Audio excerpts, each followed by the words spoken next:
देख रहे हैं 4 पीएम। मैं हूं आपके साथ सिमरन। लोकसभा चुनाव में बीजेपी को मिली बड़ी हार से विपक्ष के हौसले बुलंद हैं। विपक्ष लगातार मोदी सरकार की नाकामी को उजागर करने का काम कर रहा है, जिससे बीजेपी और मोदी की परेशानी बढ़ती नजर आ रही है। और जनता में मोदी को लेकर पहले जैसी लोकप्रियता नहीं है, जैसा 2014 से लेकर 2019 तक थी।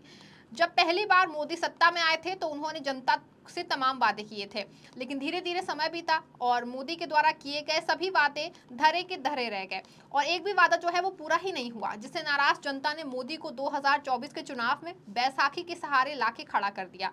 वहीं बैसाखी के सहारे मोदी तीसरी बार प्रधानमंत्री तो बन गए, लेकिन पहले जैसी तानाशाही गायब हो गई है।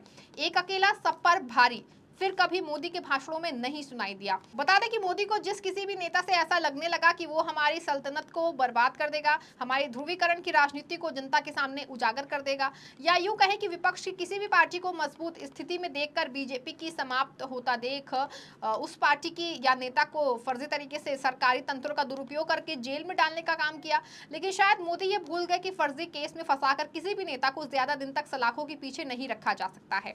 आपको बता दें कि राजधानी दिल्ली में केजरीवाल के विकास को देखकर जनता ने पूरी तरह से बीजेपी को नकार दिया है, जिसका दुख मोदी को सहन नहीं हो रहा है। इसके चलते पहले फर्जी केसों में फंसाकर दिल्ली के उप मुख्यमंत्री मनीष सिसोदिया को जेल में कैद करने का काम किया। उससे भी आम आदमी पार्टी की छवि पर कोई प्रभाव नहीं पड़ा, तो मोदी ने अपनी शक्तियों का गलत प्रयोग करते हुए सीएम केजरीवाल के झूठे मुकदमे में उनको फंसाकर जेल में डाल दिया। बावजूद इसके आप पार्टी में कोई भी गिरावट देखने को नहीं मिली। बता दें कि सत्ता में आने के बाद से मोदी ने राज्यों की सबसे बड़ी पार्टियों को तोड़ने का मन बना लिया था।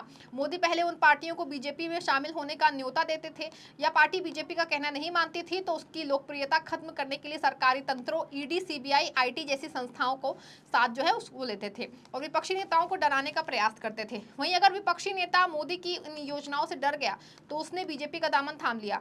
वहीं जो बीजेपी की बात को मानने से इनकार कर दिया तो उसको फर्जी तरीके से जेल में डालने का काम किया। वहीं मोदी का सारा झूठ जनता के सामने आ गया है और देश की जनता ने बीजेपी और मोदी को पूरी तरह से इग्नोर कर दिया है, जिससे मोदी की शान और रुतबा जो है उसमें कमी आई है। बता दें कि 2024 के चुनाव में बीजेपी को 240 सीट मिली हैं, तब से पार्टी में भी मोदी को लेकर के सभी दावे फेल हो गए हैं और पार्टी नेतृत्व ने मोदी को भी हटाने का मन बना लिया है और खास वजह की तलाश में है। वहीं आने वाले दिनों में 3 राज्यों में विधानसभा चुनाव होने वाले हैं और 3 चुनावी राज्यों में बीजेपी का सफाया बिल्कुल तय है। इन 3 राज्यों में बीजेपी की स्थिति बहुत खराब है। जानकारी के मुताबिक इन 3 राज्यों के विधानसभा चुनाव मोदी का भविष्य तय करेंगे। वहीं अगर बीजेपी महाराष्ट्र, हरियाणा और झारखंड में अच्छा प्रदर्शन नहीं कर पाती है तो मोदी को बाहर का रास्ता दिखाए जाने का प्लान बन चुका है। बस इन तीनों राज्यों के विधानसभा चुनाव के परिणाम आने का इंतजार है। बता दें कि मोदी की लोकप्रियता जनता के बीच में खत्म हो चुकी है। अब जनता समझ चुकी है कि मोदी अपने कॉर्पोरेट मित्रों के लिए ही काम करते हैं और जनता से किए गए सभी वादे भूल गए हैं और जनता को महंगाई, बेरोजगारी और भ्रष्टाचार की दलदल में धकेल दिया है। देश में अपराध चरम पर है, हत्या, रेप समेत तमाम अपराध चरम पर हैं और सरकार इन अपराधों को रोकने में नाकाम साबित हो रही है। मोदी अपने भाषणों में लंबी चौड़ी बातें तो करते हैं, लेकिन कभी भी महंगाई और बेरोजगारी, भ्रष्टाचार पर बात ही नहीं करते हैं। आपको बता दें कि बीजेपी के मंसूबे पर पानी फिरने और उनकी जनता को तोड़ने की मानसिकता को उजागर करने के लिए विपक्ष ने पूरी तैयारी कर ली है और विधानसभा चुनावों को लेकर पदयात्रा निकाल रही है। बता दें कि आगामी विधानसभा चुनावों और सरकार की उपलब्धियों को जनता तक पहुंचाने के लिए दिल्ली में मनीष सिसोदिया, बिहार में तेजस्वी यादव और हरियाणा में कांग्रेस, महाराष्ट्र में बहुजन अघाड़ी अपनी पदयात्रा निकाल रही है और विधानसभा चुनाव में बीजेपी की नाकामी को उजागर करने का काम करेगी, जिससे बीजेपी की टेंशन बढ़ गई है और मोदी इस समय बिल्कुल शांत हैं और देश की जनता में नफरत फैलाने की बात नहीं कर रहे हैं। लोकसभा चुनाव के परिणाम को देखकर मोदी को पता चल गया है कि जनता ने उनको नकार दिया है, जिसको देखते हुए वे कुछ भी बोलने से बच रहे हैं। आपको बता दें कि जेल से 17 महीने के बाद बाहर आने पर दिल्ली के पूर्व उप मुख्यमंत्री और आम आदमी पार्टी के वरिष्ठ नेता मनीष सिसोदिया ने कहा कि यही पार्टी की ताकत है। मैं जब 17 महीने के बाद जेल से बाहर आया तो मुझे अच्छा लगा कि पार्टी के लोग हमारे साथ एकजुट हैं। आपको तोड़ने की साजिश नाकाम हो गई है। उन्होंने ये भी कहा कि विपक्ष की किसी सरकार को गिराना है तो मुख्यमंत्री पर पीएमएलए की धारा लगा दो और सरकार गिरा दो। ये खराब परंपरा है और इसे बंद कर दिया जाना चाहिए। वहीं 5 संपादकों के साथ आयोजित कार्यक्रम में मनीष सिसोदिया ने कहा कि आम आदमी पार्टी को तोड़ने की साजिश नाकाम हो गई है। संकट की इस घड़ी में ना आप टूटी और ना ही आप सरकार टूटी। बता दें आम आदमी पार्टी दिल्ली विधानसभा चुनाव के लिए अपने अभियान की शुरुआत मनीष सिसोदिया की पदयात्रा से कर चुके हैं, जो सभी 77 निर्वाचन क्षेत्रों में लोगों तक पहुंचेगी। तिहाड़ जेल से बाहर आए दिल्ली के पूर्व उप मुख्यमंत्री सिसोदिया ने आप के वरिष्ठ नेताओं के साथ बैठक की।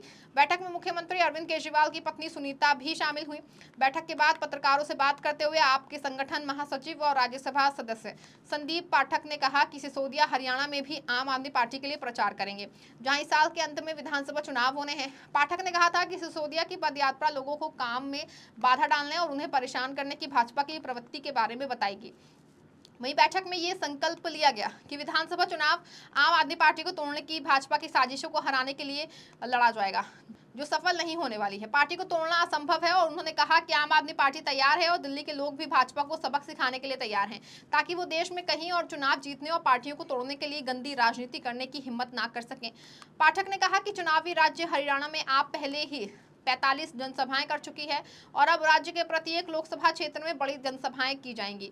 बता दें, दिल्ली की सत्ता पर काबिज आम आदमी पार्टी इन दिनों काफी चुनौतियों से जूझ रही है। लोकसभा चुनाव में कांग्रेस के साथ हाथ मिलाने के बाद भी आम आदमी पार्टी बीजेपी को मात नहीं दे सकी। पार्टी के सबसे बड़े नेता और दिल्ली के मुख्यमंत्री अरविंद केजरीवाल जेल में हैं। ऐसे समय में जब विधानसभा चुनाव में कुछ ही महीने बचे हैं और चुनौतियों से आम आदमी पार्टी जूझ रही है, मनीष सिसोदिया की जमानत बड़ी राहत लेकर आई है।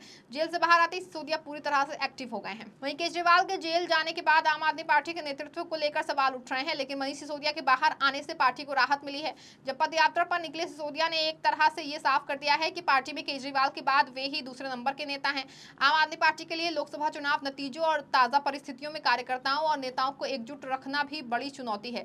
केजरीवाल के जेल जाने के बाद राजकुमार आनंद समेत कई नेता और कार्यकर्ता पार्टी छोड़ चुके हैं। राज्यसभा सांसद स्वाति मालीवाल भी बागी तेवर दिखा रही हैं। सिसोदिया की संगठन पर मजबूत पकड़ मानी जाती है और ये एक रणनीति एकजुटता के लिए भी है और इसके अलावा बीजेपी के खिलाफ माहौल बनाने की भी स्ट्रैटेजी है। बता दें कि मनीष सिसोदिया ने अपनी रिहाई के कुछ ही घंटे बाद आम आदमी पार्टी के बड़े नेताओं के साथ बैठक की और दिल्ली चुनाव की रणनीति और तैयारियों पर मंथन किया। दिल्ली के विधायकों और पार्षदों से मुलाकात के बाद वो अब घर घर जाकर दिल्ली के लोगों से मिलेंगे।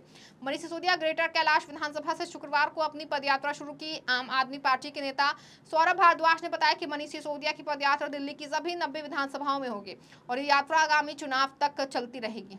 हालांकि आम आदमी पार्टी बीच बीच में पदयात्रा आंकलन भी करेगी। अगर बीच में पार्टी का कोई और कार्यकर्ता होता है तो उसके मुताबिक पदयात्रा को तब्दील कर दिया जाएगा। इसी कड़ी में महाविकास अघाड़ी ने शुक्रवार दोपहर को एक विशाल रैली का आयोजन किया। इस रैली को शिवसेना यूपीटी प्रमुख उद्धव ठाकरे, एनसीपी शरद चंद्र पवार, सुप्रीमो शरद पवार और महाराष्ट्र कांग्रेस प्रमुख नाना पटोले ने संबोधित किया।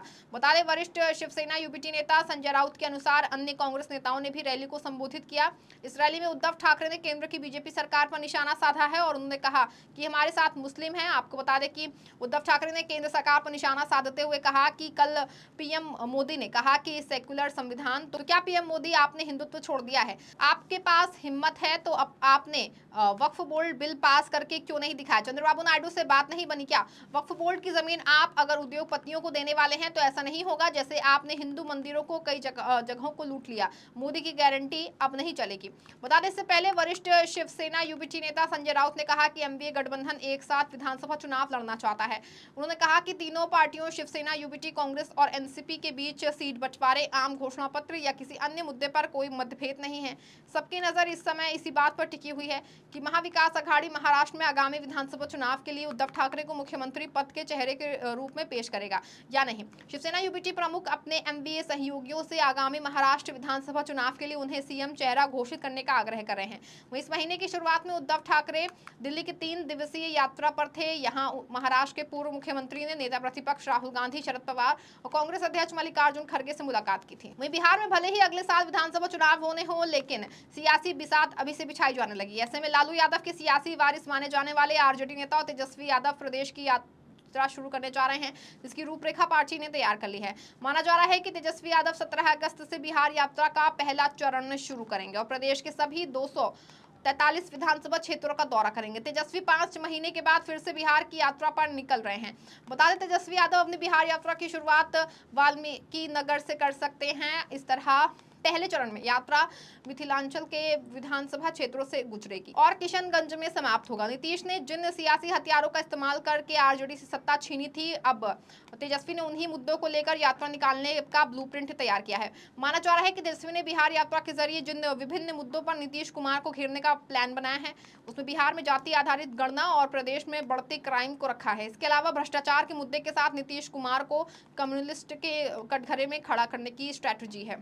माना जा रहा है कि इस यात्रा में तेजस्वी यादव सबसे बड़ा मुद्दा आरक्षण को बनाने जा रहे हैं। उसके सरकार में रहते हुए पिछड़े दलितों को जो 65% आरक्षण दिया गया नीतीश सरकार उसकी रक्षा करने में विफल है। बिहार के आरक्षण को नवी अनुसूची में शामिल करने की मांग को तेजस्वी यादव सबसे ज्यादा मुखर तरीके से उठा सकते हैं। सीएम नीतीश कुमार अक्सर कहते रहे हैं कि क्राइम, करप्शन और कम्युनलिज्म से कोई समझौता नहीं करेंगे, लेकिन अब इन्हीं मुद्दों को तेजस्वी सियासी हथियार के तौर पर नीतीश कुमार पर ही आजमाने का दाव अपनी यात्रा में करेंगे। ऐसे में देखना है कि तेजस्वी यादव बिहार में अपनी दूसरी यात्रा के जरिए क्या सत्ता परिवर्तन का माहौल बना सकेंगे। इस खबर में फिलहाल बस इतना ही। ऐसी तमाम राजनीतिक खबरों के लिए बने रहें और जुड़े रहें 4 PM के साथ। धन्यवाद।